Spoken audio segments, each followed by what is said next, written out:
What's up, everyone? I'm the Kaiju no Kami from the Toku Animation News Network, and this is my quickie review for Captain America: Brave New World.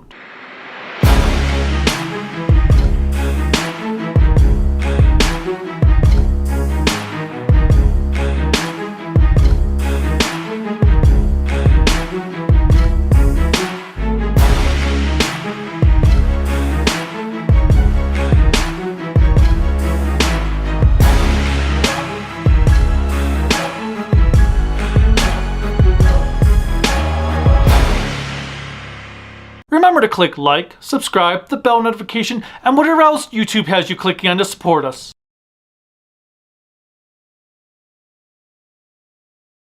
Captain America: Brave New World is the latest movie to come out in the Marvel Cinematic Universe. It takes place after the events of Falcon and the Winter Soldier, which saw Falcon, Sam Wilson, take on the reins as Captain America. That show was really solid, had some great fight sequences going on, some of the best of the entire MCU, and a story that was equally intriguing even though it wasn't always perfect.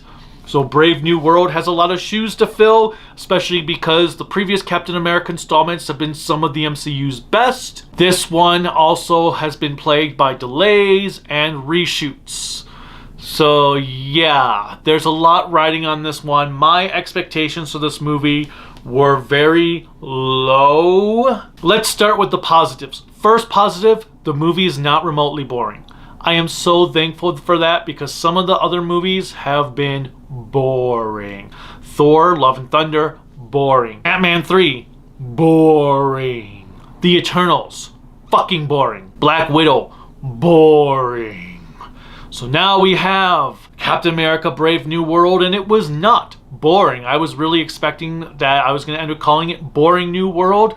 It's not boring, but it's definitely not new. Another positive is the actors. The actors try so hard, at least most of them. I'll get into Giancarlo Esposito later. He was the only actor who seemed to be phoning in his performance for real. Anthony Mackie is just incredible. He tries to give it his all. He tries to make the material work, even though the material does not work in his favor. He really does his hardest. Same with the guy that plays his partner, the new Falcon, Joaquin. That actor really tries hard. Harrison Ford does a solid job at playing Harrison Ford, playing General Ross, or should I say President Ross, because Ross is now the president of the US for some strange reason. They shaved off his mustache. There is actually a comment when Sam says, "Hey, you look a lot different," kind of signifying the difference in actors. And then he makes a comment about, "Oh, well, I had to either lose the mustache or lose the election, so I chose to lose the mustache." The hard part is he doesn't really feel like the William Hurt General Ross. Yes, they have changed actors before in these movies, but a lot of them only did one movie, so you didn't have a fully set personality, whereas Ross had been in like 4 or 5 movies by this point.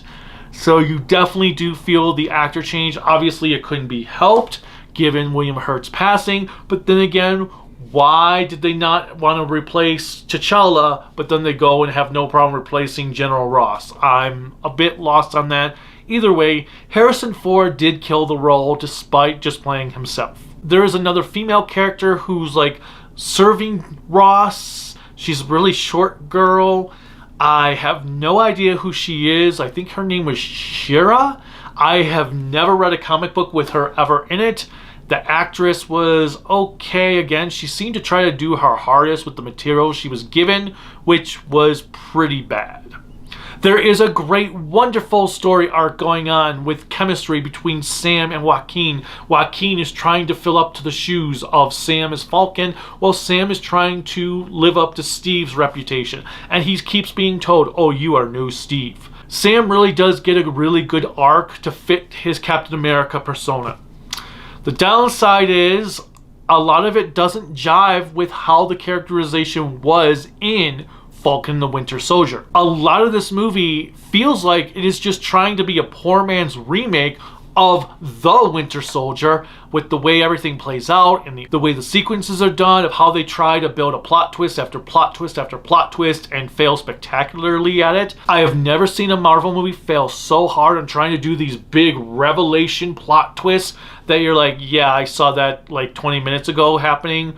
Oh, that was in the trailer. On the subject of Giancarlo Esposito, he plays Sidewinder. He looks nothing like Sidewinder from the comics because he just wears generic clothing. Sidewinder is supposed to be wearing a snake-like costume. The Serpent Society are supposed to be villains who don themselves in snake costumes, and they're a terrorist group, kind of like Cobra, but they're all wearing snake gear. And in here, they're just a bunch of generic soldiers. What was the fucking point of the Serpent Society if they were just gonna be generic soldiers? Apparently also they cut out some characters in this movie because Cobra and Diamondback were supposed to be in this film and have character arcs, and they were just cut out. There were a lot of scenes that you could tell they were inserted into the film later on because they didn't have the same look of previous scenes. They looked a bit out of place. The acting was a bit off. There were times when the audio changed as if they had decided to re-record lines. There is a scene of Ross and Sam talking to one another, and they'll be speaking in one way, and suddenly the tone of the dialogue changes as if it was re-recorded later on, because the way it's recorded sounds different, and then it goes back to the way it was, and then changes again, and then goes back to the way it was, and changes again. It was very distracting. The action sequences are awful. There's a couple of decent moments, but the fight choreography is a complete letdown, especially since Falcon and the Winter Soldier had some of the best fight scenes of the entire MCU. Here, there was a fight sequence between Bucky and Walker in that show that was absolutely amazing, and then you come here and it's like, what the hell happened? How is it that Japan has been able to perfect action sequences on small budgets compared to a high budget Hollywood film? Like, what the hell, people?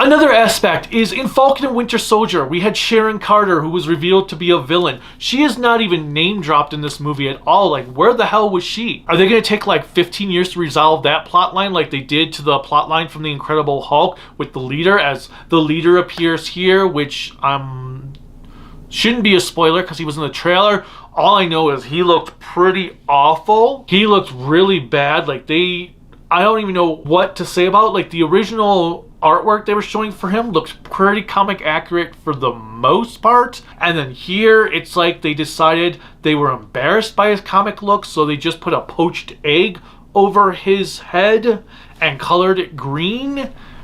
I'm at a loss of what was going on here. Although I feel like, why are they making this movie a sequel to The Incredible Hulk when Hulk isn't even in it? In fact, what is with Marvel, like, intermixing all these villains lately? We had an Iron Man villain in Shang-Chi, we had a Captain America villain in Ant-Man, and now we have a Hulk villain in Captain America. What next? Annihilus is a Daredevil villain? Apocalypse becomes a Jessica Jones villain? Like, where does this stop? Why can't you just have villains be in their proper movies with their proper heroes? The Serpent Society is a Captain America villain. They should have been the villains of this film. If you need to put a leader in there, then maybe you could have had the Serpent Society kidnap leader from prison or something. I don't know. I could think of a million ways this movie could have been so much better. And Giancarlo Esposito was terrible. They completely wasted his talents.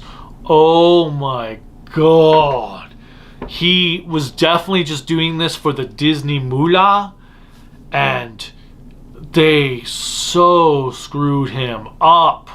He should have been Doctor Doom. He just should have been frickin' Doctor Doom. But no, they had to go and waste him as Sidewinder and not actually have him be Sidewinder. Obviously, you've seen in the trailers Red Hulk, which I did like that Red Hulk actually looked like Harrison Ford. That was really nice. That was probably the best effect in the entire film, even though the CGI was kind of wonky. But I can deal with wonky CGI if there's a good story to go with it. The problem is there is not a good story to go with this movie. It was disjointed, disorganized, poorly edited together. The soundtrack was pretty forgettable. This is by far the worst Captain America soundtrack of them all. I don't remember a single piece of music from this film. The original Captain America, you had that American type theme going on. The Winter Soldier had that really cool techno-y Winter Soldier theme happening, where when you heard that music, you knew shit was going down. Here is just, okay, cool. So overall, I am going to give Captain America Brave New World a 7 out of 10. It is not the worst MCU movie out there. It is the worst Captain America movie, though. And I feel so bad for the actors because they tried their all. They really did. It's just a shame that Marvel has no idea what it's doing anymore. And I've decided from this point onward, I am not going to waste my time going to see every Marvel movie in theaters. I will go see Fantastic Four. And anything else, it will depend on reviews. Unless it's X-Men, I am not going to just go to the theater for the sake of it. Or Spider-Man. I'll go see every Spider-Man movie. Spider-Man proper movie, not Spider-Man villain movie. Have you seen Captain America Brave New World? If so, what did you think of it? What is your favorite Captain America movie? What did you think of Sam's performance or Anthony Mackie's performance as Captain America here? Did you think it lived up to how he was portrayed in the comics? Let me know in the Let me know in the comments. Click like, subscribe, the bell notification, whatever else YouTube has you clicking to support me. You can support me on Patreon and Bluesky at Toku Network, Facebook, Instagram, Discord at Kaiju no Kami, and my website creativitybydesignllc.com. You can buy cool Kaiju no Kami merchandise at creativitybydesignllc.com/shop. There's a link in the description below. And as always, until next time, bye.